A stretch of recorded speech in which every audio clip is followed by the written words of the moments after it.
Does it ever feel like you're a marketing professional just speaking into the void? But with LinkedIn ads, you can know you're reaching the right decision makers, a network of 130 million of them, in fact. You can even target buyers by job title, industry, company, seniority, skills, and did I say job title? See how you can avoid the void and reach the right buyers with LinkedIn ads. Spend $250 on your first campaign and get a free $250 credit for the next one. Get started at linkedin.com/campaign. Terms and conditions apply. Wish you could become a morning person? You know the type, up before the sun, early morning runs, first one to the office with donuts and a smile. How do they do it? Easy. With the new Galaxy Watch 8, sleep tracking and personalized insights from Samsung Health help you improve so you can wake up to a whole new you. One who, dare I say it, skips the snooze? It's possible. Train your sleep with Galaxy Watch 8. Learn more at Samsung.com. Requires compatible Samsung Galaxy phone, Samsung Health app, and Samsung account. This episode is brought to you by Nespresso and Samra Origins by the Weekend Coffee Collection. Introducing Samra Origins. My collaboration with Nespresso is a connection to my roots, to my mother, Samra. Coffee that hits the right notes. It transports you. Crafted with unique notes and bold, soaring flavors. Experience a taste that moves you. Nespresso and Samra Origins. Discover more at Nespresso.com. The European pool stage is finally over. Thank goodness for that. We're back to proper United Rugby Championship rugby next week. But before we do, we've got to review what has happened in the Champions and the Challenge Cup and then see who's got who in the round of 16.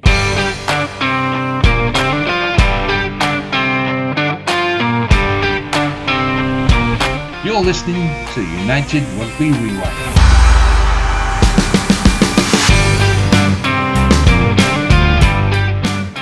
Joined by the Rugby A and B, Alan, who's back. Happy New Year, Alan, technically, pod-wise. Happy New Year, guys. South African Alan, and Ben, policeman Evening. Ben. Good to see you. Yeah, point out my occupation for the second week in a row. Appreciate that. This is everybody's nicknames. We've got South African Alan, policeman Ben, and that Kalen. But that Kalen will be hopefully joining us later. So don't you worry, all you pre-angry Leinster fans who have clicked on the video already to leave him stick. Opportunities will be there. But yeah, so here we are. So Alan, last episode that we did, you weren't on, and we talked about how none of us were really enjoying the European Cup, or we can't call it that anymore because it's got Africans in it. Have you been enjoying it? No, not really. I think the fact, I think I've mentioned previously, that the Sharks winning it probably helped garner a little bit more interest in the actual tournament itself. And I suppose it's pretty handy if you're going to watch rugby in South Africa and you're on holiday and you can go to like Durban and Cape Town and watch a game. But apart from that, personal opinion is that it probably disrupts the URC season a bit too much for our liking. I don't know if we have the finances or the squads to genuinely compete in any of these games. And I think our performances are actually worse than they were last year. Whereas all of the European teams coming over to the South African games seem to be playing better. And at the moment, you just don't know what you're going to get. You don't know which South African team you're going to get. You don't know what the performance is going to be like. And it seems to be a case of the first 20, 30 minutes, they seem to be up for it. And then in the second half, they're all just falling away.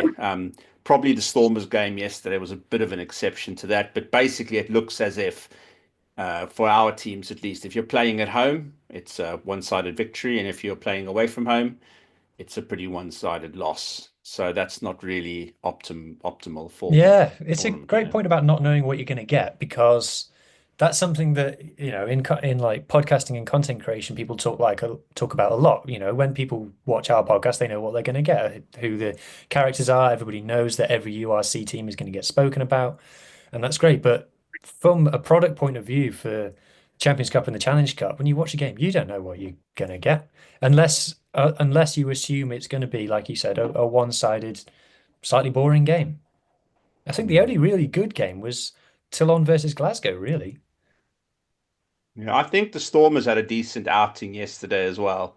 But again, they were never really going to, I don't know if they were ever really going to win the game, but at least they were there were slight improvements to what we've been seeing from them. I was surprised that they took like Manny Labok and Warwick Clant and stuff and stuck them in the stands. Like, surely the whole point of not selecting them was to not take them on the Yeah, journey. so they can give them, I know they were getting a rest, but it would have just been a couple of tickets they probably, they probably didn't need to pay for. So there you go. Yeah.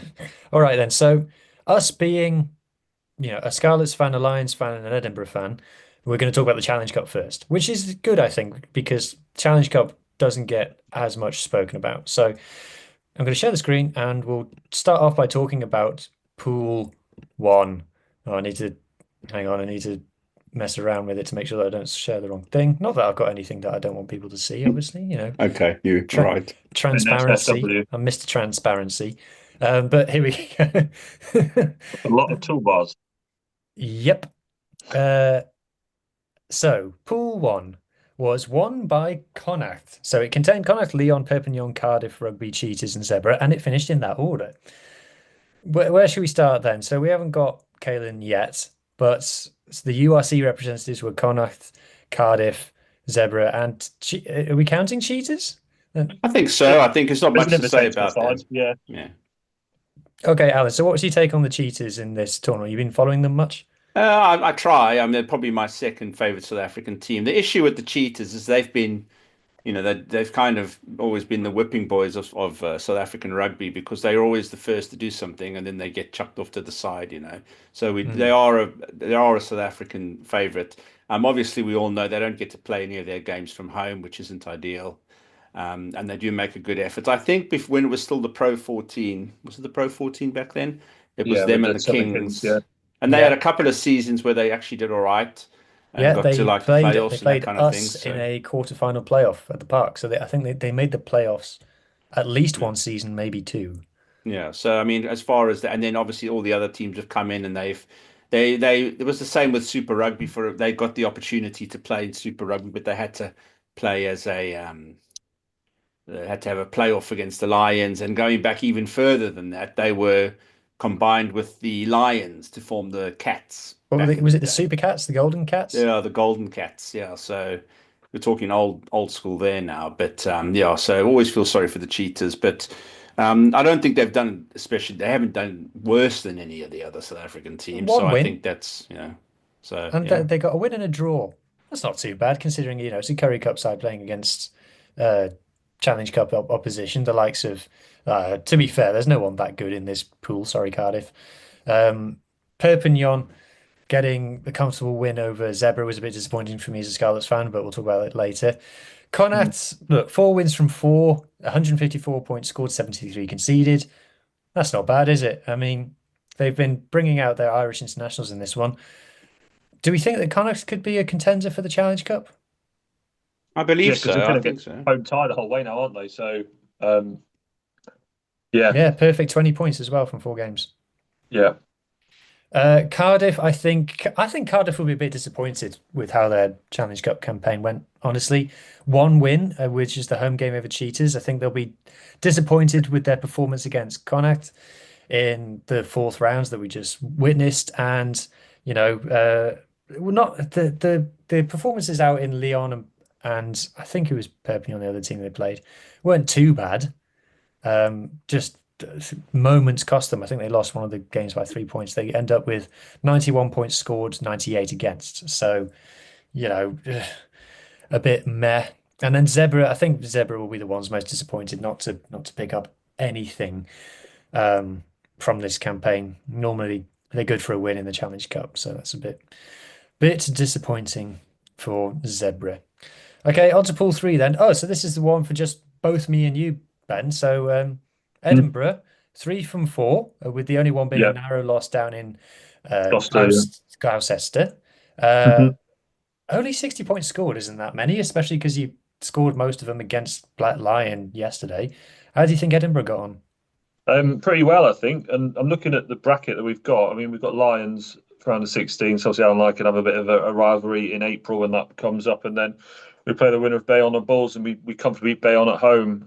So I'd expect us to do the same. So we've got an automatic home run until at least the semi-finals, depending on how Montpellier get on with their sort of side of the draw. It's pretty good, and I think we today in particular we blooded some youth. Lewis Wells played his first game on the wing. He's really good, different type of winger. I think kind of between sort of Darcy Graham's kind of guile and craft and Duan van der Merwe's pace and strength. He was kind of more in the Duan van der Merwe mold. That was a mouthful. The Darcy Graham's kind of type of play. But yeah, he played very, very well. And apart from Magnus Bradbury, sort of. It was a red card. It was a bit of a silly, very upright. Ben Healy got very lucky with his actually in the second half, and I think referee did mitigate that one down. I think maybe there was a bit of a dip, but the dip was very marginal. I think a ref on another day might have given that as a red too, and that would have left us up a bit of an issue going into the next couple of rounds against losing our back row and one of our fly halves. But I'm pretty confident with this, and I looked at the group and I thought we should get through. I just didn't expect us to win the group. I think Gloucester let themselves down massively with their It's mad that Gloucester finished fourth. In my head, they've been amazing. Well, not amazing, you know what I mean. They're good in the Challenge Cup.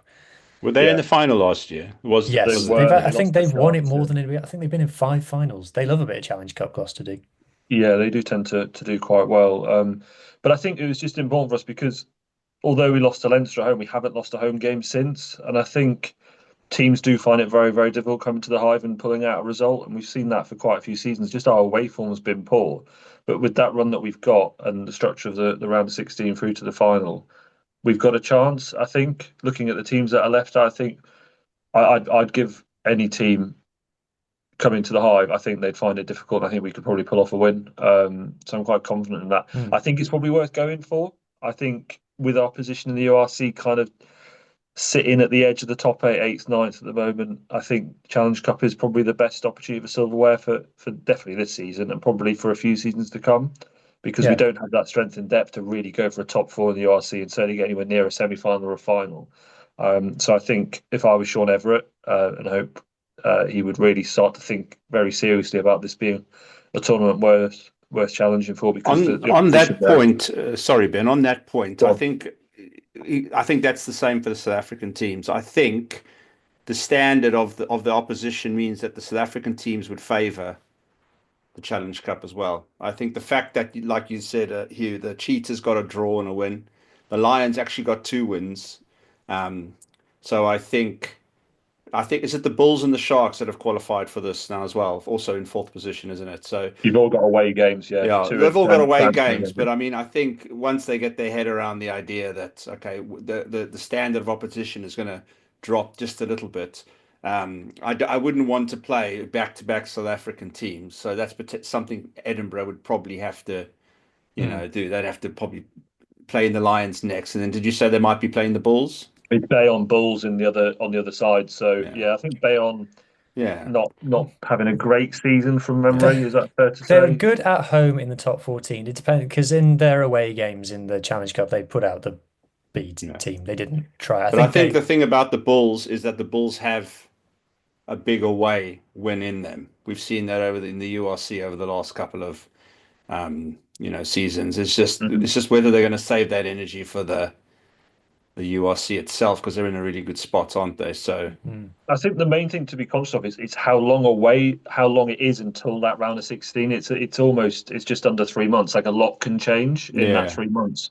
The impact of the Six Nations, league games, where you are in the URC at the point that the European competition resumes. What are you going to be looking to go for at that point? So I think, squad rotation will be key then, and also just injuries as well that might arise. The next 3 months. There's a lot of rugby to be played until the round of 16 starts, at least. So obviously 5, 6 days. The South African teams will have a bit more of a break. Obviously, there's a couple of games they need to catch up on during the Six Nations calendar, but there's still 5 or 6 URC games to go until the European rugby starts up again. So it'll be interesting to see how each club sits that sort of first weekend in April and what they decide they're going to prioritise, because I think it's very difficult unless you're Toulouse, Leinster or Saracens, maybe with their squad depth, that you can't really prioritise both competitions anymore. I just don't think many teams have it in them, and in the Challenge Cup, I don't think any team really has the depth in them to go to challenge for both. So it'd be interesting to see where the Bulls are, come April, if they're top four, I think they might sort of just go, let's just send up a second string. And also another thing that might happen is who you playing the week before. Have you got a home game in Pretoria, Joburg, Cape Town, or are you actually at URC away? Are you on your away leg of URC, like a couple of games before, a couple of games after? I mean, Because that's what the Sharks had done this week, because they had this game. They got Leinster next week, haven't they? No, they got Cardiff. Who's got Leinster then? Stormers have got Leinster. Yeah, that's maybe why Liverpool can outrun the crowd. Okay, is that why? Oh, there you go then. Cool. Yeah. Right. But it's just the one game and then it's Six Nations, is that correct? Yeah, that's right. Okay. So a word on Black Lion. They might be in the URC one day. Both Scarlets up today, didn't they? Yeah. Both Scarlets and Edinburgh played against them. The score lines, I think, did them a bit of disservice. I think they're all right. I think they look comfortable at Challenge Cup level. What do you think? Yeah, I think so. And also, once a team gets a spot in a competitive league, they're going to have the finance to start to get a better team. You know, we need a representative team for the Georgian national team, a bit like Benetton and Zebra have been, well, more Benetton for Italy, but insofar as that you need them to be playing regular rugby. And, you know, Georgia really are making some effort to get into the Six Nations at the expense of Italy. And that's kind of been an ongoing rumbling story that's been for quite some time now, because they are starting to beat the tier one nations. So I think it's a good thing that instead of losing all their best players, whether they go to Saracens or URC or top 14, is that if you've got a club there that's been well funded, then play for your club team. If you've got a league that's going to be competitive to push that potential through and give them a foothold into a stronger league, I think it would be a good thing. Again, just with any league, it's just restructuring. It's having the space to accept more teams. An odd number of teams in a league can often be quite difficult to accommodate and plan for. But hold that. we have an extra has joined us. It's that Kalen. The C has joined. Good evening, Huw. Good evening. Gents, it's good to be on. Apologies, it's European week. It's a busy time of year. There's all that, but I'm delighted to be here to talk about Van and Black Lion, I assume. Have you just come from a wedding with emceeing a wedding with that microphone? No, actually, I am back at my home house today, and this is the only one that's there. So just waving it around like karaoke. Yeah, absolutely. I might just do this for the duration. Makes no difference to the audio, though. That's nice. No, it sounds good. So, so we were just saying the Black Lion are quite decent, basically. Scarlets, then 2 wins out of 4. The defeat out in Gloucester, which I was there for. You can find the vlog of it on this YouTube channel. Disappointing. You all seem pretty chipper at that loss, though, you have to say. Well, the day out, it was a good night out, and I think the scoreline does us a bit of a disservice. I spoke to someone at the Scarlets afterwards who said that scoreline doesn't reflect the game. Two of Gloucester's tries were very lucky, but disappointing. And Van, we were 31-0 up at half time, and it's ended 38-28. And if we'd have kept just one of their tries out, we'd have had a home tie. We'll get on to who's playing who in the round of 16 in a minute. But all right. I think acceptable is how I define that. The Scarlets themselves said that their target was to get knockout rugby in the Challenge Cup this season, and they've achieved that. And I think there's no more really to say about it. It's just our squad is suddenly starting to look a bit thin, and it will do that based on how many players we've had called up for Wales. The entire 11 to 15 that started yesterday has been called up to Wales. Oh, so right. That's good. It's good, but it means that we're not going to be players left. But yeah, you just have more players come back to your team with a wooden spoon. I think at the rate it's going. We'll come back injured, knowing Gatland. But yeah, is that the tone I have to reach tonight? Because that's harsh, Ben. I know, like Edinburgh won. But remember Glasgow lost as well. I tell you what, it says a lot about Welsh rugby that a Scotland fan is giving me stick and I'm not rising to it. That's how bad it is. Like 2 years ago, I'd have been like, who the hell are you? We're more worried about we're more happy that Tuipulotu was out than say, a certain English, which English player was ruled out there recently. I can't remember who. One of them, Okay. And then on to pool. Hang on a minute. Oh, on the BBC website, they're all in the wrong order. So you got pool one, pool three, and pool two. We're doing pool two now. So in this pool, we had Ospreys, Lions, and Dragons, along with Montpellier, Poe, and Newcastle Falcons. What a time to be alive. Um, go on then, Alan. Your team's in this one. 2 wins from two. You've progressed, haven't you? In from Yeah, fourth? we're playing Edinburgh in the next round, Ben Oh said. yeah. But yeah, I'm I haven't been able to watch any of these games. For some reason they don't show all the games. Premier Sports has mucked up this year with that Challenge Cup coverage. They've only picked 2 out of the 9 games over a weekend this weekend, and it was Yeah. 3 or 4 for the other round. So it's been a bit of a letdown, I think, to be honest. Yeah, so I would have liked to have watched the Lions. I think they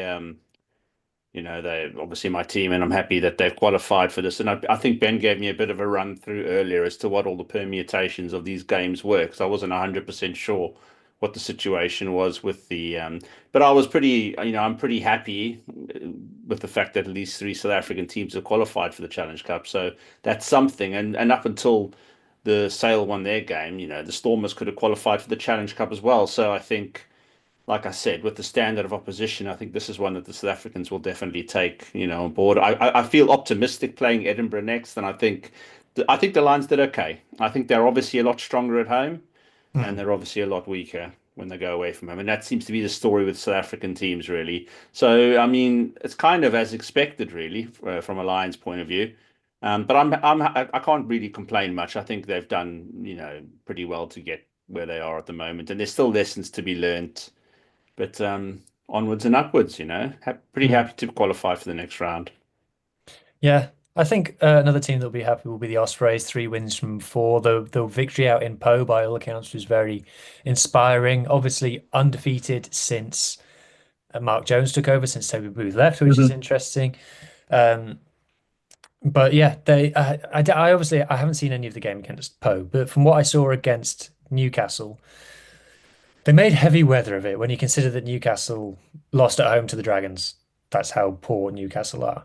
But they did seem to be changing a bit how they play. Now, they did score off transitions, but I need to watch them a bit more. But it does seem like they have gone, no, okay, we do need to play a bit differently. Obviously, a very disappointing first half of the season, as we covered whenever it was in the last round of the URC. But yeah, 3 wins from four, putting aside the heavy defeat to Montpellier, I think the Ospreys would be very happy with that, and they've obviously got a home tie in the next round.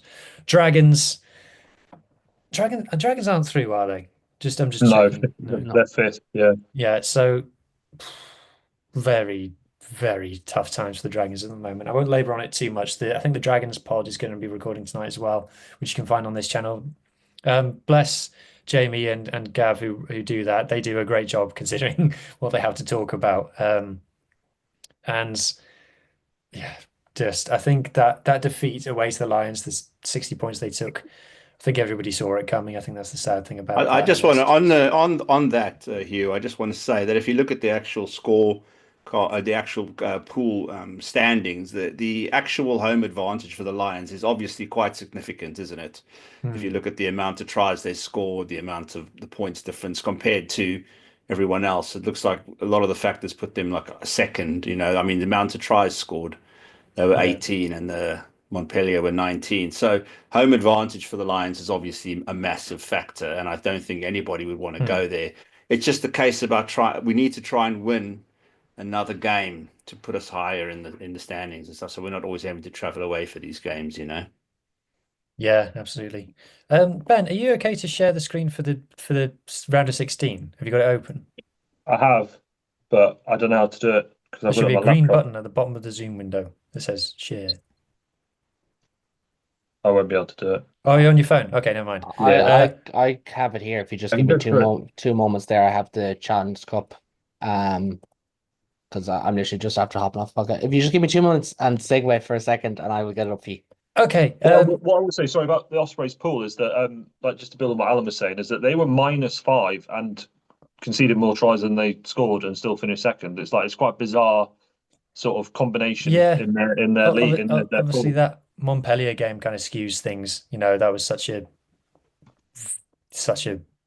awful result that I think it kind of casts a bit of a cloud over the stats and things. But obviously, they've turned it around, so fair play to them. Okay. Yeah. I think Osprey's dark horses, to be honest. I know that you won't want to hear that, Hugh, but I think they've got I think they've got an opportunity.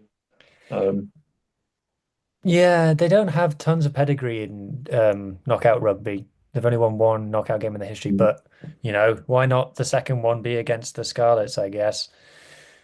So thank you for sharing the screen, Kaylin. The EPCR round of It's not. 16. It's in the wrong order just because I have it up and I just moved it down to enhance it. That kind of way.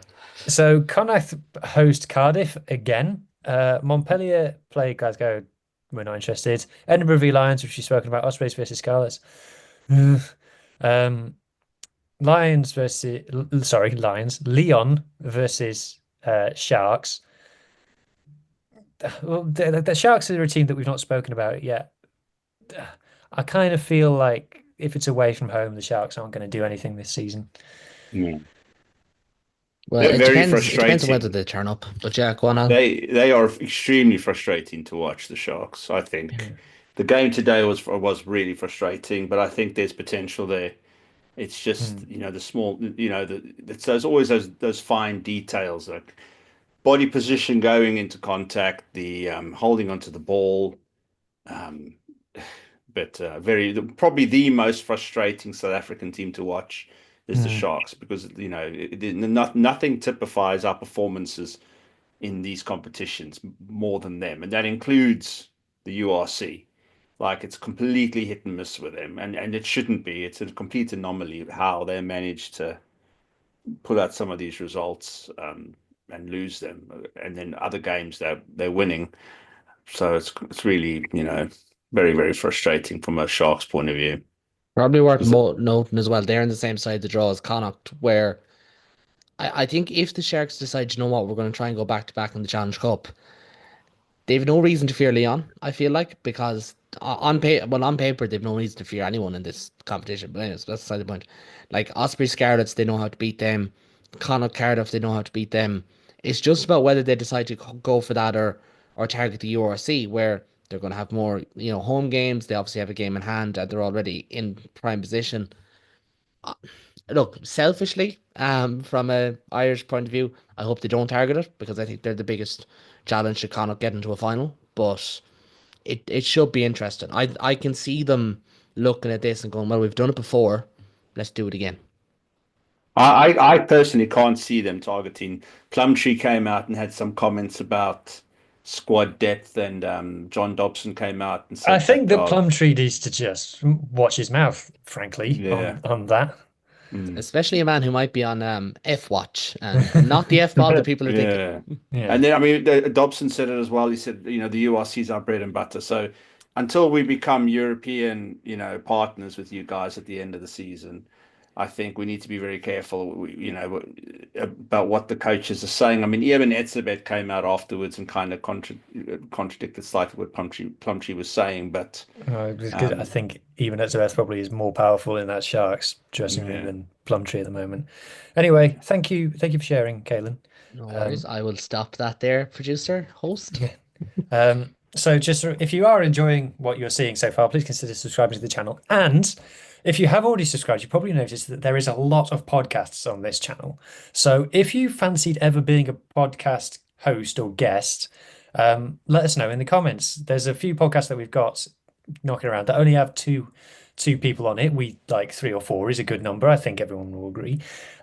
So if you did fancy it doesn't matter what team you support, where you're from, we will find a place for you somewhere on one of the 1 million podcasts that we do. We have mostly Welsh podcasts, but we're open to setting up new ones about whoever volunteers. So let us know in the replies or contact us on Twitter. What are we at URC Podcast on Twitter? The link will be in the description down below. URC Rewind, was it the URC Rewind? United Rugby Rewind. That's the one. Yeah, all the links will be in the description box down below.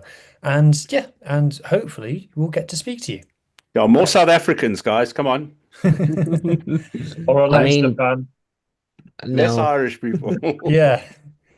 We've got one Irish person. That is unfair, but I'll let it go, but that is unfair.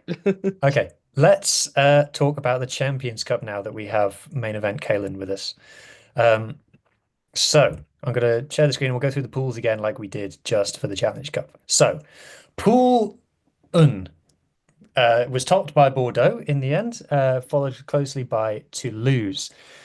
Then was Leicester Tigers, then Ulster being the URC team ahead of the Sharks, who we've just spoken about, and then Exeter down at the bottom.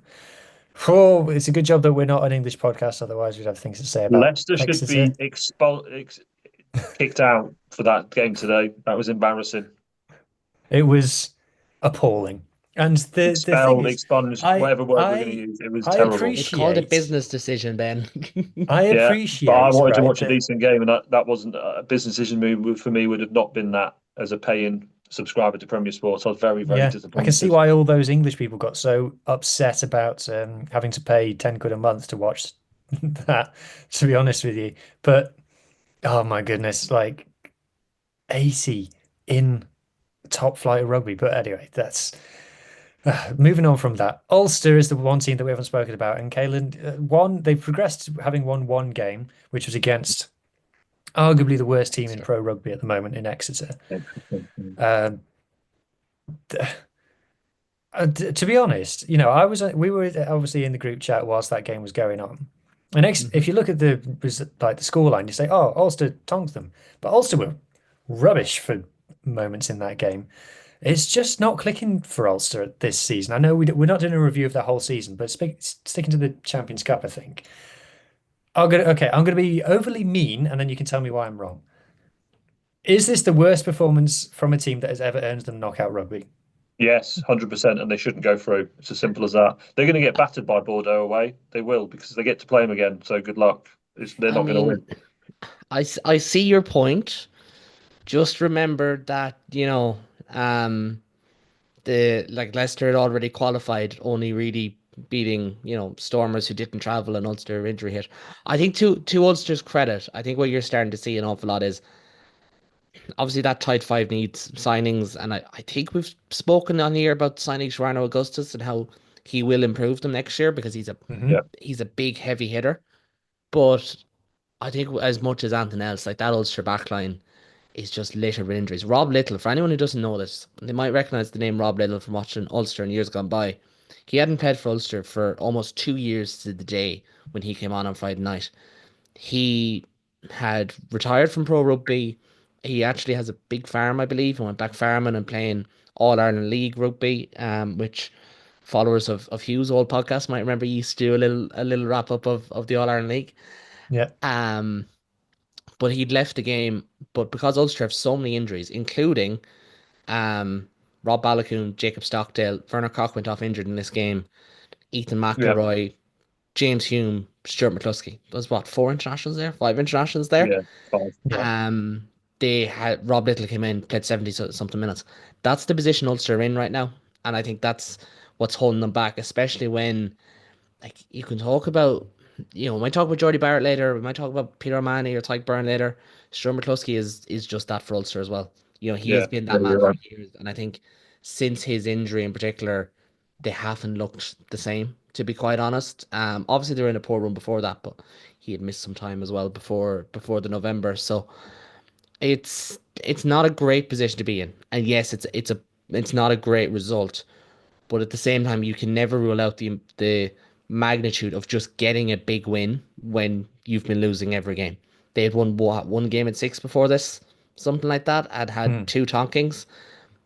They've a favourable, to go back to the URC. They have a favourable run to come, and I'd like to just judge them on March, to be honest, or even April. I don't know. Yeah, 2 rounds after the Six Nations. They did. They did turn it on in that final 20 against Exeter. They did. It was nice to see them play with smiles on their faces. I thought Cooney had a good impact off the bench, and Cormac Izuchuku is a hell of a player. He's a hell of a player, and he's my starting 6 for Ireland in the Six Nations. I'm not against that. I also wouldn't be against him being on the bench just because I think Ireland's bench has lacked impact, and I think he is impact. That's my second. That's the other side of the brain. But he absolutely has to be involved for me. And without this just becoming my weekly bit, he is enormous. He's huge. Like, it's ridiculous how big he is. 6'8", 120 odd kilos, and he didn't even play. And I think what's really impressive, and I'll nerd out here for a second. He didn't play second row growing up. He played a lot of center because he was so athletic, so quick. But when you watch him play, he actually has better tight contact work than a lot of second rows, which I find fast. Like he has a real want to get in and to say it in the simplest terms possible, get in and hit lads. He really enjoys the physicality, and I do enjoy watching him. I'm delighted he got that hat trick and got that big performance right before Ireland selection because so often the guys who are on the periphery don't get that game, and especially in a team in Ulster's form. I'm delighted for him because he's had a very meteoric rise, but before that it was very slow. So I do hope it's a sign of more to come. Yeah, I'm a huge fan of him. I think he's fantastic. And I was Ulster fans. I was being deliberately overly mean. I'm sorry. Ben wasn't. Ben hates you, but I was being mean. I They're don't my hate them. favourite I think Irish it's team. just it's just reflective of the poor structure of the competition. I've raised it before. There shouldn't be a round of 16 in either tournament, and people that finish fifth in the Champions Cup shouldn't get a second opportunity in the Challenge Cup. I don't understand it. I think when we should be playing less rugby, this is the perfect opportunity. And it does take away from the enjoyment of the competition. There was very little jeopardy. Teams are just playing for home ties. That's what it felt like. It didn't really feel like there was a lot riding on a lot of the match. Not really. I don't think it just didn't feel like there was much. It felt very damp and dour, really, just very uninspiring. And I think get rid of a round of 16 and go to a quarter final and have it that way. I think teams going through winning 1 out of 4 matches, whoever that is, I don't think it's a good way of advertising a knockout competition. I don't think. I think to be fair, it's been a better pool stages than it was the recent years. If you take Pool A aside, because obviously you have two teams who are so far Dominant, ahead yeah. and put 50 points on everyone. Apart from that, I actually think it's been more balanced. Like we just seen Cast, I know they're not in our jurisdiction. Cast went and won in Saris. Munster Northampton was one of the games, the pool stages, in both in the same pool. Glasgow's pool was super, super competitive, which we kind of expected from the outcome.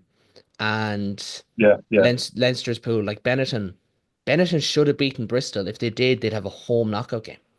Let's talk about You know, Benetton now. So yeah. let's talk about that pool now. So we'll start with Benetton because I always feel like we always do a disservice to the Italian teams on this pod. So Benetton, 2 wins from 4, but won both of their home games, a win over Bath, current top in the English League, and a win over La Rochelle. So Which was fantastic. That was a brilliant game. Both Yeah. at It was home as well. amazing. Yeah. And you're right, I agree with you, Caelan. They should have beaten Bristol. They got unlucky there. So just good, great to see. And do you think this is because I think this is the first time an Italian team has qualified for the knockout stages of the top cup competition? Is this a moment? Is this a kind of because we ranked Benetton pretty harshly in our URC mid-season review. So what have you made of what they've been able to string together? You know, is this finally the quality of that squad starting to show? Yeah, beating La Rochelle yesterday is massive. I think to beat a French team and a La Rochelle team who have been utterly dominant in European rugby for quite some time, along with Toulouse, I think, yeah, that shows some real strides in terms of maximising the potential of their squad. I think the URC has been disappointing, but yeah, and I think Castaway, anything could happen in that round of 16 game. So yeah, I think Benetton can be really pleased with how they played yesterday. Negri was outstanding. He did a passion on his face when I think they got a turnover very late on yesterday when La Rochelle were down in Coffin Corner. Just showed how much how much they were up for that game yesterday, and to get a win was amazing for them. I think, and any Benetton fan would be probably one of the best wins in a long time for them. I think in terms of what that means to them going into a knockout stage of the Premier competition, which, like you say, they've never been in before, never got to before, or certainly not recently. So yeah. I think. Shout very, out very good. Albanos as well, one of my favourite players. Brought his kicking boots in this game. He left them very much on the plane against Bristol. But yeah, I think everyone seems really desperate to believe that La Rochelle is still one of the top teams, and I've watched them all season. I really don't think they are. I really think that they have passed their sell by date as a team. Personally, is my They come off the cliff. Let's talk about Leinster, Caelan. Look, flattered to deceive in the first rounds. The defense is good. I love Jacques Nunez when he gets asked about stats and defense and attack, and he got asked about it. I think before this game, he said, "Well, we're conceding fewer points than we did last year, and we're scoring the same. So that sounds like better to me." And You can't disagree with him. If if you're really a rugby nerd, Leinster's defense is amazing to watch. But finally, in this Bath game, their attack was decent to watch as well. Yeah, I think it's. I literally just came off the podcast there, and I was chatting with a Leinster fan, and I did give them the rope insofar as we can't blame Leinster for, okay, you beat everyone out the gates, you weren't tested, and also say, well, you got tested, you're obviously not as good. You can't. You have to add Yeah, context to both arguments if you're going to keep going down that path. I think to Leinster's credit, they have been tested this year. I think the La Rochelle game was as close to test rugby as you'll get in this competition, this side of April. I think Bath gave them a good test, and then invariably kind of the wind fell out of them a small bit. Away from home, never really done it before against Leinster. A couple of strange refereeing calls. I'm not going to go into it. I think it was A just couple. yeah, it was just a Yeah. couple of strange calls. I don't think it was a great weekend or a great 2 weeks for World Rugby's kind of, they always review these things in December. We all like it's an open secret. I don't think it's been a great 2 weeks in general for that. But to be fair to Leinster, they're starting to hit their groove now, and I think ultimately they're at the point now where the only thing that really matters is May. Like they probably have top spot all but sewn up in the URC. They've got a top seeding here. They can just coast, and if they can get over the line in the URC and Champions Cup, that's all that matters. And that was always the case. But I think now you have a little bit more room for optimism after the last 2 weeks because these are the two best proper tests they have gotten so far, especially that La Rochelle game and the first half against Bath, and they've come out swinging, haven't they? they have, and I think the scary thing about them is that I don't think they're close to peaking, and I actually don't think they're trying to peak. I think like, exactly as you said, they're aiming to peak in April, May. And this is them kind of building to that. As well as the defense yesterday, I really enjoyed watching Henshaw, Ringrose, and Barrett all interchanging in the centers and the wings and things. I thought Can I can I ask you a that was question on really that, good. Hugh? Because you Yeah. are neutral and I'm not, and I'm biased on this one because Robbie Henshaw grew up like 20 minutes up the road from me. But if you were in Simon Easterby's shoes, I was about to say Andy Farrell and I stopped myself. If you were in Simon Easterby's shoes, who's your Ireland starting pair in the Six Nations for the first week? Because I think Henshaw's playing too well not to start. Ooh, that's such a great question. The thing about Ringrose is he's a thoroughbred 13, and I'm a sucker for them. A good 13 is one of my favorite types of You players. are you are a Scarlets fan after all. Yeah, but I can't remember. I can't really recall Aki and Henshaw playing together and it not working. Um, Or the last time Robbie Henshaw didn't look very good. He's been in great form since what, the Argentina game? mm, if you flip it around, I guess, who's the most? If you say that Ireland's biggest issue has been impact from the bench, who's the most impactful off the bench? It'd be Bundy Aki, in my Hmm. opinion. Mhm. So, I think it depends on where you go at 10 as well. And I won't get into it tonight because obviously you were taking barbs of me online as well about that. But I won't get into it tonight. But if they go with Jack Crowley on the bench, they're more likely to go 6-2. And Jack Crowley can cover 12 and 15 if they go with Sam exactly, Prendergast off the bench. that's Ringrose a really makes more good point as sense well. because we know we can cover the wing and so on. That's a good point as well because I was thinking about that today as well. Is would you start Crowley and then moving back to 12 when Prendergast comes on? But in that robs the center space as well. So I guess it depends on the wingers. Yeah. And Anyway, James this Lowe is isn't. still a knock, but we'll talk about that in Yeah, the talk about that another Really time. fun. times. Something that I do want to talk about is that fifth and sixth in this pool, Bath and Bristol, top two in the English Premiership. What's the film where the quote is this your God?" or whatever? What's that from? Like the English have stunk out this Champions Cup pool stage. It's been embarrassing to watch. Yeah, but they still have the same amount of like. Look, I'm not here defending English. Don't get me wrong, but they still have the same amount of teams in the knockouts as the sorry, as the URC, and the But only URC one has of the only five one are at extra home home tie, game. though. They're all the lowest seeds, though. Yeah, but then it's like two home games in the URC to come, two home games or one home game in the But Premiership. look at the score lines though. Oh yeah, no, I don't disagree. And I'm the not way that, because disagreeing. I'm just playing obviously, devil's like advocate. living in England, I don't know Ben or Alan whether you have noticed this, but no one's bothered. Like No. their teams, like Leicester. What happened to Leicester today? I read the BBC report. Leicester aren't even mentioned in it. They talk about how No. amazing Toulouse are. They don't talk about Leicester. I live in Like, Bristol, and there's nothing. There's no one. No one is talking about it. Nobody, nobody.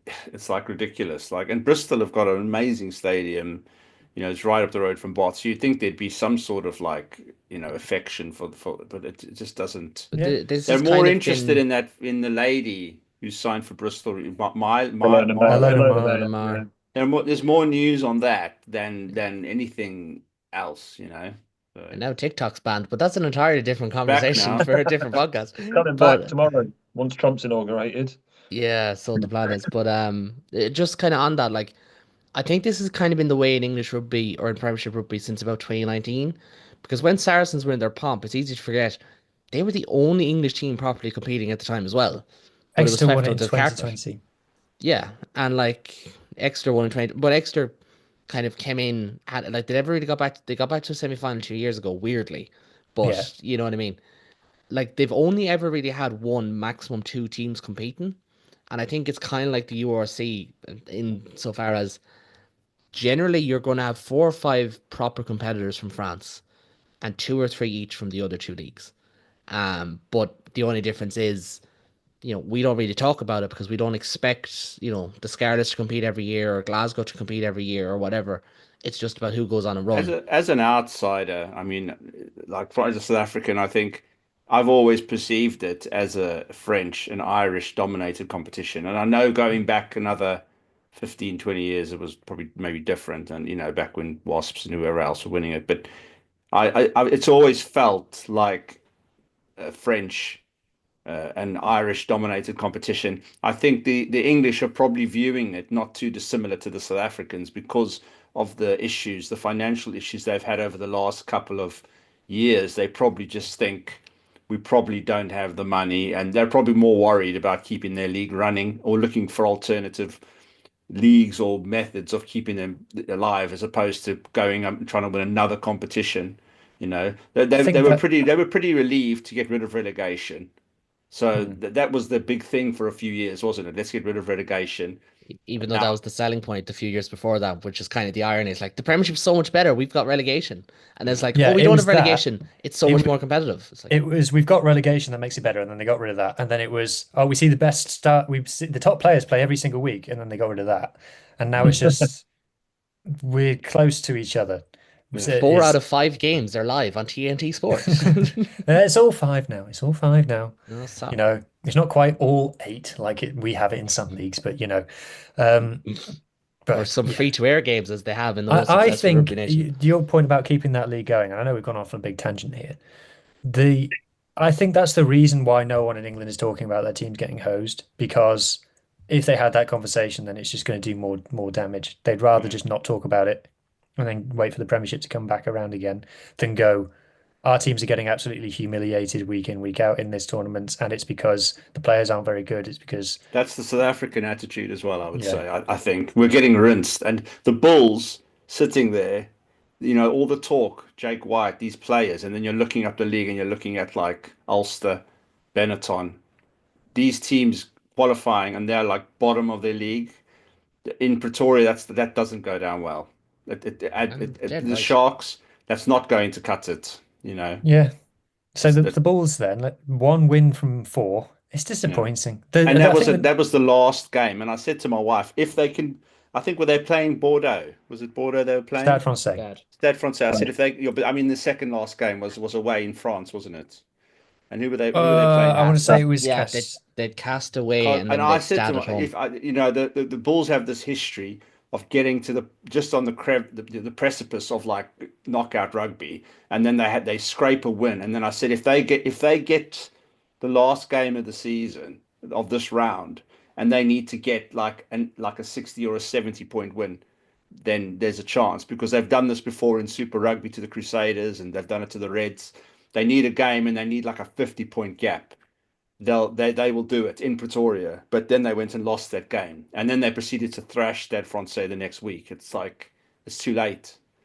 But Mm. I'm sure that the Bulls and the Sharks are going to, go to the coaches and say, you guys, you have to do better than this, because the teams that are qualifying for this competition are, they're good.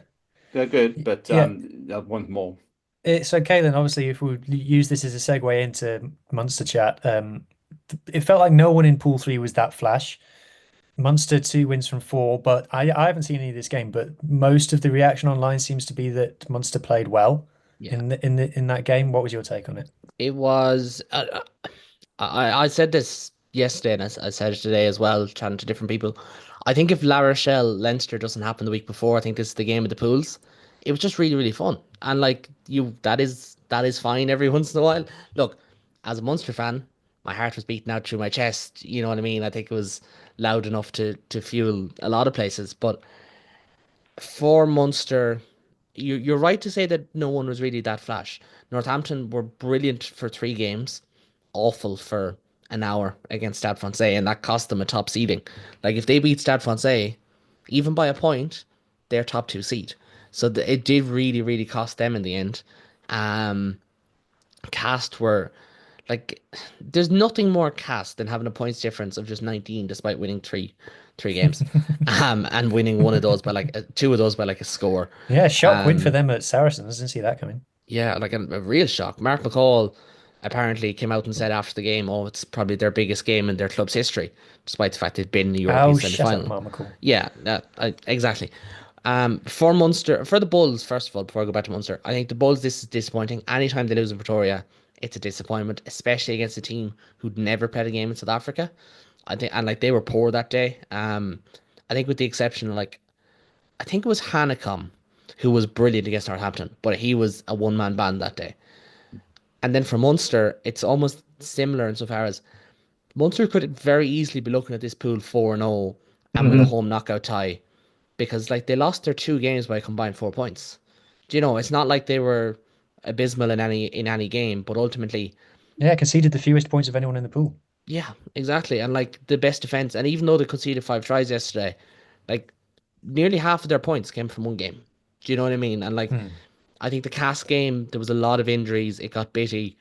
That probably happens with or without the injuries. But yesterday, I do think is where you've seen, not having Alex Stankovic in there, not having Shane Daly in there, it did start to take a toll. Despite the fact Jack Crowley was excellent, Tyke Byrne. There's literally no other way of describing him. Yeah, he was absolutely fantastic yesterday. Just that shuffle in that first half. He's just got this poise and guile and sort of assuredness that I think he's one of the best second rows in the Northern Hemisphere, if not I think for me it's him and Etzebeth is the best 2 in the world. But I'm obviously biased. Don't get me wrong. But for me it's them 2, and as well as that, we're never going to get an All-Star game. Wrong. He doesn't make errors. That's the thing. Every decision he makes seems to be the right decision depending on the circumstances. You just don't see him pick. And he's a man for big moments too. I was about to say that he always turns up. You never think, is Ty Byrne playing? He's always at the forefront of everything. Yeah. Phenomenal play. And look, it's disappointing, but Munster go to La Rochelle. I will not be able to get tickets. I'm entirely honest here, but I have booked it. I will be going to La Rochelle for the weekend, and it's going to be a very cool experience. But La Rochelle Stadium is tiny, and we won't get tickets. You're not going to be able to get in, unfortunately. But it's hopefully it'll be a nice day out. There's a lot of Munster fans travelling for that one. I think it's just because I hope they all stand outside. I hope they all just stand outside the stadium, just silently. #respect. Pool 4 then. So the URC representatives in this were Glasgow and Stormers, amongst, combining 2 words there. Toulon, Sale, Harlequins, and Racing 92. Jeez, this was an uninspiring pool, wasn't it? Ben, Glasgow disappointing in the end, really. Disappointing last night, very much so. I'd say disappointing in the end. I think losing by 1 point away in Toulon is no shame in that, and obviously won the 2 home games, but ended on a bit of a damp squib. I think that's a fair assessment. I think yesterday's performance was pretty poor. I know, Kaylin, we were loath to go on about officiating over the last 2 weekends, but there was a really poor decision yesterday. I think one of the Harlequin Hawes came massively in from the side, picked the ball up and ran off. The ball clearly wasn't out, and the rest looking over, and I couldn't believe it wasn't given. And the game was pretty You know, finally, it's obvious when pulled I'm up. agreeing with Ryan Wilson. Yeah, well, exactly. Monster antipathy towards Ryan Wilson is not that, not really secret, is it? So, yeah, I think Glasgow points difference is only 11. They conceded a lot of points in this tournament. I think. See that it was a very open pool. I think looking at the teams in there. I think any of the teams could have gone through, to be honest, and that's nearly the case, I suppose. No, everyone did win a game. Stormers can be quite disappointed with their, position they ended up, but obviously didn't place much focus on this. But yeah, I think Glasgow, it was okay. I think they were fine in parts. Yesterday, Tom Jordan played really well, sort of just before the end of the first half, but second half it was just poor, I think. And I think a lot of fans I saw on social media weren't particularly happy with the performance either. Just felt like we were kind of cruising second half, and then they were already through, and probably we're going to have a home tie, whatever happened.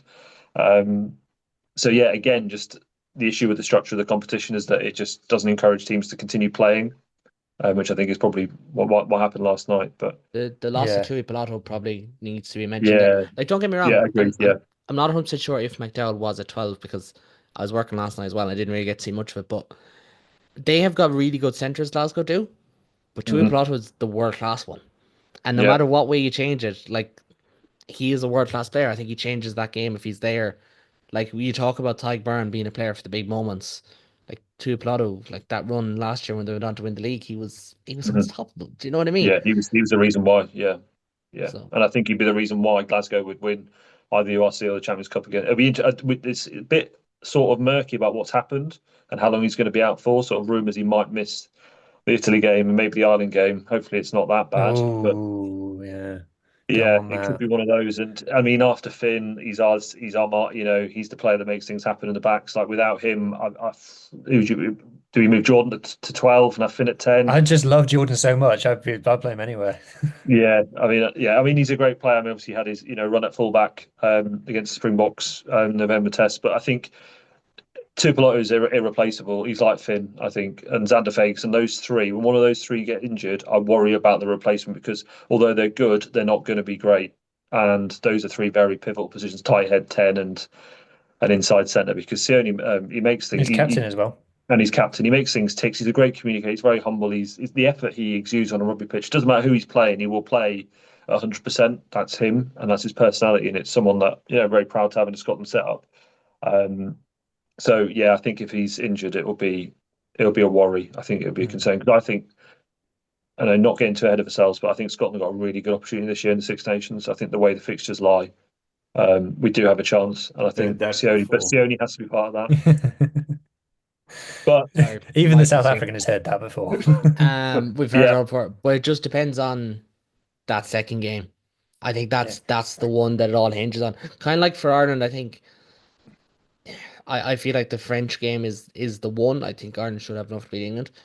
For Scotland, if they don't turn over Ireland, you look at that French and English game a little bit differently. It's just because it's the game Gregor Townsend is yet to win, and until he does, like there's plenty of Irish people, and I'll be one of them who'll say it. Until Scotland prove they can beat Ireland specifically, Ireland have no reason to fear them. Yeah, like since Greg Laidlaw's kicked that late penalty, what's that? 28-17, I think it wasn't it? So that's a lot. 6. What year do we play away from home? So it was a home game. It definitely be 2017. 2017. So it was 32-26. I think it was. All right, we're not doing Six Nations chat. Sorry. Right. But interestingly, for the knockout games, if Glasgow and Leinster win their games, it's Leinster Glasgow in Dublin, which will be a very good quarter final. Which is also the last URC game of the season. So. Just saying. It's going to be back to back. Glasgow are having their 2017. As a Scarlets fan, 2017 is the best year that ever happened, and Glasgow are having theirs. There's a lot of parallels in my opinion. Alan, lastly, the Stormers. Will they be glad to be out of it secretly? I think they will, but I do want to give them credit. I think their performances and even the points that they tried, and I think they got themselves into some good positions in some of the games. They didn't get thrashed to the extent that the other South African teams, and the points difference is only -16. The most frustrating thing about the Stormers was, we've said this before, you get into these positions where you're getting penalties, you're bringing on Frans Malherbe, you're picking up scrum penalties. you're kicking 5 meters from the line, and then you don't know, you can't win a line out. Your mauling is all over the place. Like that's South African bread and butter, really, isn't it? So, I think they'll be happy to be out of it. I think Dobson did say that, the URC is where it's at for them, and they don't have the squad depth to compete on both fronts, so that's okay. But yeah, same as all the other South African teams, really. But just at times, for all your effort and the exertion they're putting in, a little bit more reward, calmer heads, and it's not for lack of trying that they're losing these games. But yes, I think at the end of the day, pretty relieved to be done with this competition. And I think they're playing. Did you say they're playing in Europe next week? So take it from there and then get back to Cape Town and reset for the rest of the URC, really. So if we look at the round of 16 for the Champions Cup, then Ulster away at Bordeaux, Munster away at La Rochelle. That's an interesting game. So much narrative there in that one alone. Story writes itself, doesn't it? Yeah, Leinster host Harlequins, Glasgow host Leicester Tigers, and then Benetton away at Cast. Oh, it's unfortunate. Glasgow Leicester for me is the game. Like I like to take off my Irish hat for these ones. I think Glasgow Leicester is a really fun one because Leicester typically, like I know what happened this weekend, whatever, but like they're typically a team who pride themselves on Europe. Glasgow are typically a team who haven't got over the line in Europe, but if they do, they'll be fancying their chances in that one in particular. And they got to beat Leicester. This is a must win. Oh yeah, absolutely. But it depends on how Scotland Six Nations goes, to go back into that, because we've seen it before. Six Nations can affect Europe. I don't. Not with Papa Franco in charge. I don't think. I think he'll sort them out. Come what may. I think Benetton is unlucky that they've got to go away. Yeah. I think because if they had Castres at home, I'd say I'd back them to beat that. And even if they had one of Claremont or Northampton at home, I'd back them somewhat in that. So I think Benetton is a could, but probably won't. Whereas if they were at home, I'd say Benetton could get to a semi-final here, but where they would come up against Leinster. But I think Benetton's one to keep an eye on. Leinster shouldn't have any bother against Quins, honestly. So there's not much to discuss there. And La Rochelle Munster, I think, is an interesting game. And as we know, Munster are a different team post Six Nations to the whole rest of the year. It's just power. Power is the big thing that scares me there, because like it's one of the things we talked about with Munster all season, but like that La Rochelle pack is massive. Even when they're not playing well, they're still massive. You know what I mean? And that's going to be an issue. But like, I can tell you what the narrative is going to be for Leinster Quins. It's going to be the battle of the tens. Whether you agree with it or not, that is going to be the narrative. Like, look, I would love a Finn Baxter, Andrew Porter conversation, because I think Finn Baxter is a really good scrummaging prop, but it's going to be the battle of the tens and the Lions ear and whoever wins the Six Nations and so on and so forth. If Lee Halfpenny plays in that game and he knocks Leinster out with a kick from his own 10-meter line, I will do this podcast in my pants. All right, Gary Lineker. And then, sorry, Ulster, but you're going to lose to Bordeaux. Sorry. You don't need to say it. They know. It's fine. Yeah. I feel like I've been mean to Ulster. I watched the previews of the season. I backed Ulster for big things. That's why I'm so angry, as I feel hurt and let down. But I will just say that Toulouse and Bordeaux are two generational teams. We're going to look back on this Toulouse-Bordeaux duo of teams in the top 14 for a long time. It's unbelievable. Right. If you're still listening or still watching, please consider liking and subscribing to the video and sharing a link with a friend who you think might enjoy it. Right. Let's talk about URC then. So it's back. It's back. And let's talk about it. So we're into round 10. So let's get in and amongst the fixtures coming up this weekend. So obviously it's kind of a bit of an in-betweeny weekend. And I think we mentioned it earlier in the pod, kind of the disruption to the season of we just had 2 weeks of Europe and then 1 week of this and then into the Six Nations is a bit, kind of takes the momentum from it a bit. But the first game is Ospreys versus Benetton. What are we seeing on that one, guys? It depends on what kind of team Benetton send, I think. I think we go with an Ospreys win for that. Negretti will be missing, I think. Say again, Ben? I think Brex, Menoncello, and Negri will be missing at least. Mm. So I think they're the backbone of that side. And I think going away, they'll probably be on they accept that if you send a second string over and just probably hope for the best. I don't. I think Ospreys will probably win that game. Yes, I probably agree. Glasgow versus Connacht. Should be routine Glasgow. enough for Glasgow. You'd imagine so. Like Glasgow will lose more players to Scotland camp, but Glasgow don't lose at home. So Yeah, that's true. That's true. So is anybody not back in Glasgow? you'd be a brave man to bet against Glasgow and Scotland, wouldn't you? Yeah. Lions versus Bulls. Oh, that's a big game. Alan, what are you Yeah, thinking about that one? I think the Bulls will be up for that. I think Huijsen is injured, so the Bulls will be Mm. better. So I think they could beat the Lions there. I hope the Lions win though, because they need to get back on track really. One Mm. more. I wasn't here for the the chat you guys had last time about the mayor and all that stuff where you're talking ranking your teams and how they're Yeah, performing throughout the season. But I think the Lions are teetering. I think they need to win that game and get back on track, and that would be a big game to win for us.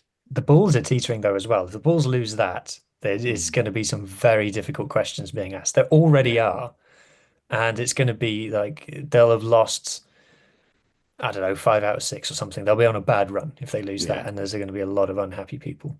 Mhm. Scarlets versus Edinburgh, Ben, Interpod Derby. Mm-hmm.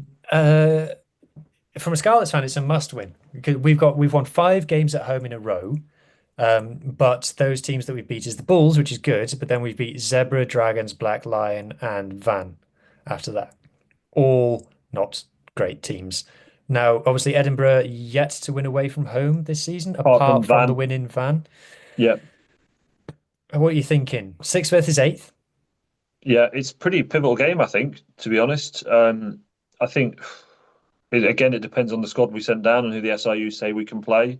Obviously, we've got less players in the Scotland team this year for obvious reasons. Obviously, Glasgow dominating that, and obviously, teams outside the URC providing quite a bit of talent, whether it was Kinghorn or other people. Rory Hutchinson being another in that sort of back line that might start the first game if top two blotter isn't available.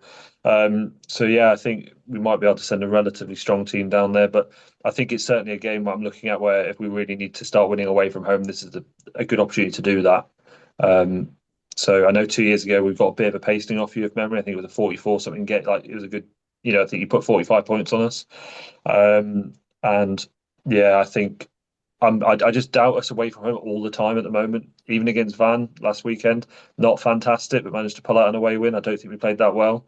But yeah, I think we just need to transfer that home form into something competitive away from home because thus far it's been deeply disappointing and it's going to cost us a top 8 position. We need to win at least 2 or 3 away games and not just rely on an away win in Zebra, which you usually get every season. So yeah, pretty important game, but Yeah, hopefully a win out of that. I wouldn't Scar expect a bonus point win, but certainly a 4 pointer. Scarlets at the moment are a classic case of first 15 is good, but once you get past that, in the last couple of games where we've brought the subs bench on, well, we've been well ahead and we brought the subs bench on, and it's just completely fallen apart. Mm. No, we ended up getting the win in both cases, but it's worrying now. And the injury to Sam Costello has definitely got the potential to derail our season. It's definitely got the potential to derail the season. There's so much pressure on Gareth Davis now to basically you're going to see him playing full 80s quite a lot, and the propping stocks is looking very shaky. Behind Henry Thomas, we've lost Sam Wainwright, we've lost Archer Holtz, we've lost Harry O'Connor. So it's now down to a guy called Gabe Hawley, who's in his first season of pro rugby, and for a tight head prop, that's a tricky play. I'm not hammering the kid, but he's got a big challenge. So yeah, uh, we based on your away record, and if we want to be serious about making the playoffs, we've got to pick up the W here. But ooh, I think it's going to be tight. I think it's going to be tight. Leinster versus Stormers. Any reason to think that? Yeah. Is there any reason to think that Leinster won't win this? No. I think, look, Leinster will be a weaker team, as you'd imagine, because they'll lose so many players to Ireland camp, but there is talk of the return of one Mr. Dan Sheehan, which is never a bad thing. And regardless of how it goes, it's never a bad thing. But yeah, no, you'd back Leinster to keep their try bonus points run going. What is it? All bar one game, I think. One game, yeah, they Yeah, missed. so Yeah. you'd imagine they'll Lions. keep that going. What's your expectations for the team, Alan, for the Stormers? Obviously, do you think we'll see Manny Labok in Dublin? No, I think so. Yeah, I think otherwise there's no reason to have taken him. To the game. There's a couple of them sitting in the stands. Galant will probably start as well. I think Yankees will probably start at scrum half. I don't know if Evan Ruiz is injured. I think he might be out of the game. So hopefully they can do something, pick up maybe a bonus point, whether it be for a try. Any point in going to Leinster is a good point. It doesn't matter. But unlikely. I understand Leinster are going to probably thrash them, but if the Stormers can score 4 tries, maybe then that's something to take away from there. But apart from that, I think it's going to be a pretty one-sided game. Yeah. Two biggest fan bases in the URC, if you go by attendances, Leinster versus Stormers. So hopefully it gets plenty of chat online. Cardiff versus Sharks. So again, it's kind of similar question of what Sharks team to expect. That we could see Sia Khaleesi playing in Cardiff, which is exciting. That would be good. The likes of Bongi and Benambi as well could be there. Cardiff have a decent history against the Sharks, though. A very decent history against the Sharks, and they have got a decent log place to preserve. So I don't know. What's everyone's thought on Cardiff versus Sharks then? I think that's my game of the weekend, to be honest. Game is around for me. I feel like it's going to be the best game of the weekend potentially. Yeah, depending on what side the Sharks are. I think Cardiff, surpassed expectations so far, and I think this is a good game to sort of go into the Six Nation break with still being in the top 4. So yeah, I'm looking forward to this one. Yeah, tries. I think this has got tries written all over it. Yeah, I think so too. Dragons versus Munster, Caelan. Based on sadly the performance of the Dragons at the moment, this has got to be a banker for you guys. Yeah, look, Munster their aim for the next 3 games will be 15 points. Away to Dragons, home to Scarlets, home to Edinburgh. But the Six Nations window is obviously a massive part of that, and Irish teams tend to dominate that Six Nations window. The one thing about this is we are expecting to see a very heavily rotated Munster team for this one, not just because of Ireland camp, but they were kind of treating this block very specifically that get through these 2 games and then go. So I have a feeling that the squad may have been maybe not split into 2, but certainly this game would have been earmarked for a couple of players. One of those, I would love to see one of the 2 Adogbo brothers getting a run out. Edwin is back training, and Sean is the young academy player who played for the Ireland 20s last year. For no other reason apart from the fact that power athletes in the pack who can also run really quickly are very fun to watch. So hopefully, but hopefully Munster will get the job done. Just before we move on to Ulster, I just want to say, look, it's not a great kickoff time, 7:30 on a Sunday night or 5:30 on a Sunday night, but Ulster have decided to put on schools games before this one and kind of package it all together, which I think is a really cool initiative because obviously the school game is very important, specifically in Ireland. I don't know what's like in other countries. So I think it's a very cool initiative to get people in the door. You might get young kids who would be typically just there to see their brother play, also getting to watch Ulster as well. So I always like to see different initiatives to kind of change a run-of-the-mill fixture. Yeah. Should be a morale boosting win for Ulster, this one, really. Get a couple of tries on the board, get everyone smiling again. Yeah, get 4-try bonus point at least out of that one, I'd expect. Yeah. Just quickly back on the Dragons, Munster. Munster don't have a great record in Rodney Parade in recent years. No, historically. Well, they lost last time out. Historically, though, the Dragons used to have a very good record against the Irish teams in Rodney Parade for whatever reason. Like one of the better ones. Back in the Magners League, Rabbi Direct days. It's faded since. Ever since they changed the pitch, I think that's the reason. I think it was the old muddy, proper old school Quagmire. Yeah. 50% sand pitch. Yeah. No drainage. Yeah. Who needs it's a lovely drainage? pitch. Lovely pitch at Rodney Parade now. Absolutely gorgeous. So that brings us to the end, I think, gents. I don't think there's anything else to talk about. I think we've a goodly amount of time been chatting. I'm frustrated that we as a podcast aren't going to have tons of momentum, to be honest, because the URC is so stop-start.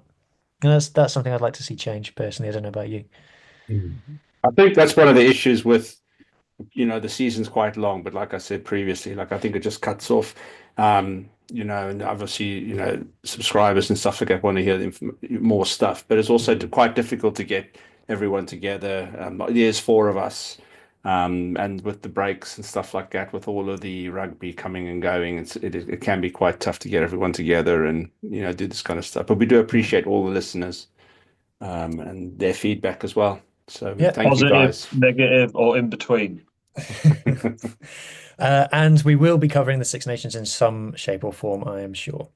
Okay, that brings us to the end. Thank you to the Rugby A, B and Cs, and nice to have everybody around. Like, subscribe, share links with friends, give us a 5-star rating if you're listening on the audio format, because that really helps grow the podcast. It's so hard to grow audio, so that is something that can really help. And we shall speak to you next week to talk about round 10 of the URC. Enjoy your rugby, and I hope everybody's team wins. Cheers. See you later. Cheers. That was the United Rugby Rewind. Please rate, review and share us on socials if you can, and join us next week for more of the same. And until then, enjoy your rugby.